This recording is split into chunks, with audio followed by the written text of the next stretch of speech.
Assalomu alaykum hurmatli YouTube, Instagram kuzatuvchilari. Bugun balasiga qaramaydigan qo'ylarni qanday qilib onasi emdirishdi, onasiga oldirsak bo'ladi deb kommentariyada so'rashgan ekan. O'shani ko'rsatib o'tamiz. Hamda chuqur qoziladi.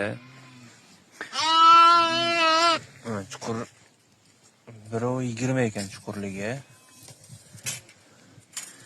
Yenini taxminan qozganmiz, endi videoda to'liq ko'rsatib beramiz. Uzunligi ham 1.20. Yeni 60 ekan. 60 cm. Faqat ichkarisini salgina qo'zi aylanishi uchun kattaroq qo'ylar nisbatan mana bunday qilib yonboshlarini.